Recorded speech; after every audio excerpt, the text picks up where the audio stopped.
નમસ્કાર. કુરકુરેથી લઈને નાના મોટા બિસ્કિટ્સ, ચિપ્સ, ભૂંગળા, ઘણી બધી વસ્તુઓ કે જે બાળકો આરોગતા હોય છે તે કેટલી હેલ્ધી છે આપણા બાળકો માટે, આપણા બચ્ચાઓ માટે. નોર્મલી 5-10 રૂપિયાના પડીકા, જે 4-5 પડીકા બધાના ઘરમાં જે બાળકો હોય છે તે ખાઈ જતા હોય છે, 5 થી 10 વર્ષના બાળકો કે 15 વર્ષના બાળકો. કેટલું હેલ્ધી આ આપવું, કેટલું હેલ્ધી. શું આપણે એક સ્વાસ્થ્યપૂર્ણ અને સ્વાસ્થ્યથી સભર ભવિષ્યનું નિર્માણ કરી રહ્યા છે? અને જો નથી કરી રહ્યા તો શું કરવું જોઈએ? શું આવા પડીકાઓ આપણા બાળકોને આપણે આપવા જોઈએ? તેનો જવાબ અને તેવા સવાલ કરતો આ સમાચાર, આ ખબર હું આપને બતાવીશ આજે દેશ વિદેશમાં. તો નમસ્કાર, હું છું નસરીન. મેં જેવી રીતે કહ્યું કે બાળકોને પડીકા કેટલા આપવા અને કયા આપવા અને આપવા કે નહીં આપવા. જનરલી બજારમાં જે 5-10 રૂપિયાના પડીકા મળતા હોય છે, જેમાં ચિપ્સ હોય છે, ભૂંગળા હોય છે, તળેલા હોય છે, વધારે પડતા તે તળેલા હોય છે, ફ્રાઈડ હોય છે, એને આપણે બિંદાસપણે બાળકોને આપતા હોઈએ છીએ. બાળકો તેને ખાતા હોય છે. હવે એ બાળકો માટે કેટલા હેલ્ધી છે, કેટલા સ્વાસ્થ્યવર્ધક છે, શું આપણે એને આપી શકીએ? શું પૌષ્ટિક કહેવાય? એમાંથી શું એમને એ પોષણ મળતું હોય છે? એનો સવાલ તાજેતરના જ એક સમાચારથી મળી રહ્યો છે કે જે રીતે કેટલાક ન્યુટ્રિશનિસ્ટ કહી રહ્યા છે કે આ પડીકા આપણે આપણા બાળકોને નહીં આપવા જોઈએ. કેમ કે તેમાં સખત વધારે શુગર, સોલ્ટ એટલે કે મીઠું, અને તેઓ વધારે પ્રમાણમાં તળેલા હોય છે, પ્રિઝર્વેટિવ હોય છે, અને તળેલા હોય છે વધારે, એટલા માટે તેમાં ટ્રાન્સફેટ વધારે હોય છે કે જે શરીરને નુકસાન પહોંચાડે છે. આજકાલ આપ સાંભળતા હશો અને જોતા હશો કે નાના નાના બાળકોને હાર્ટ એટેક આવે છે.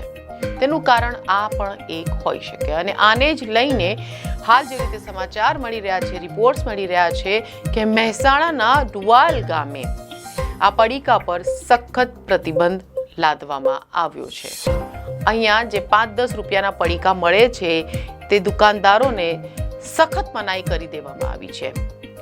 અને તેમનું કહેવું છે કે જ્યાં સુધી સ્ટોક છે ત્યાં સુધી તેને વેચી નાખો અને ત્યારબાદ એક પણ પડીકું કોઈ પણ બાળકને વેચવું નહીં. કેમ કે આ પડીકા બાળકોના સ્વાસ્થ્ય માટે હાનિકારક છે. અને આ જે નિર્ણય છે ગ્રામ પંચાયતનો, તે નિર્ણયને તમામ દુકાનદારોએ આવકાર્યા છે. અહીંયા દુકાનદારોનું કહેવું છે કે અમને નુકસાન થશે તો એક વખત પોસાશે, પરંતુ બાળકોના સ્વાસ્થ્યને અમે નુકસાન નહીં થવા દઈએ. તો આ જે નિર્ણય છે તે આખા ગામનો છે, ડુવાલ ગામનો, મહેસાણામાં આવેલ.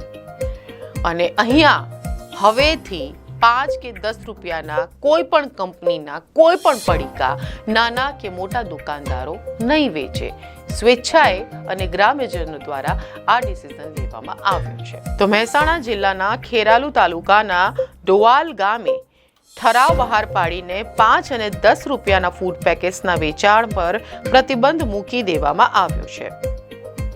ગામની દુકાનોને જે નોટિસ પાઠવવામાં આવી છે તેમાં જણાવાયું છે કે 15 ઓગસ્ટ સુધી જેટલા પણ નાના પડીકાનો જથ્થો હોય તે પૂરો કરી 16 ઓગસ્ટથી તેનું વેચાણ બંધ કરી દેવો. આ પ્રકારે પહેલીવાર કોઈ દુકાનદાર પકડાય, આ પડીકા વેચતા પકડાય તો તેને 1000 રૂપિયાનો દંડ પણ ફટકારવાની વાત કરવામાં આવી છે. અને દુકાનનો સામૂહિક બહિષ્કાર પણ કરવામાં આવશે. કાયદાકીય દ્રષ્ટિકોણથી જોઈએ તો ખાદ્ય પદાર્થોના ધારાધોરણ અને વેચાણનો નિયમન food safety and standard act 2006 એટલે કે FSSAI હેઠળ આવે છે, જે કેન્દ્ર અને રાજ્ય સરકારની સંસ્થાઓ દ્વારા સંચાલિત થાય છે. કાયદેસર રીતે ઉત્પાદિત થતી કોઈ પણ વ્યાપારી પ્રોડક્ટ પર સ્વતંત્ર રીતે કાનૂની પ્રતિબંધ લાદવાની કે દંડ કરવાની સત્તા ગ્રામ પંચાયત પાસે નથી. પરંતુ 5 કે 10 રૂપિયાના તૈયાર મળતા પેકેજ ફૂડ બાળકોના આરોગ્યને નુકસાન કરે છે, એ સવાલનો જવાબ અહીંયા ગ્રામ પંચાયતે પીડિયાટ્રિશિયન દ્વારા આપ્યું છે. આ પ્રકારના ફૂડ વધારે તેલી હોય છે, જેથી અનસેચ્યુરેટેડ ફેટી એસિડ્સ કે જે શરીરને નુકસાન પહોંચાડે છે, જેમાં પોષક તત્વો હોતા નથી, નહિવત હોય છે. પ્રોટીન, કાર્બોહાઈડ્રેટનું પ્રમાણ પણ નથી હોતું, જે શરીરને લાંબા સમયે નુકસાન પહોંચાડે છે. લાંબા ગાળે તેનાથી સ્થૂળતા, ઓબેસિટી વગેરે સમસ્યા સર્જાઈ શકે છે. તો બાળકો જેને ટેસ્ટથી આરોગતા હોય છે અને આપણને એવું થાય છે કે 5-10 રૂપિયામાં હવે શું, બાળકનું પેટ ભરાય અને મજા આવે, પરંતુ તે લાંબા ગાળે તેને નુકસાન પહોંચાડે છે. અને એક ખૂબ જ સરાહનીય એક નિર્ણય જે અહીંયા ગ્રામ પંચાયત દ્વારા લેવામાં આવ્યું છે તે લોકોએ આવકાર્યું છે અને આખા ગ્રામ લોકોએ પણ આ નિર્ણયને આવકાર્યો છે. દુકાનદારોએ પણ આ નિર્ણયને આવકાર્યો છે. તો ફરી મળીશું આવા સમાચારો સાથે. રજા આપશો. નમસ્કાર.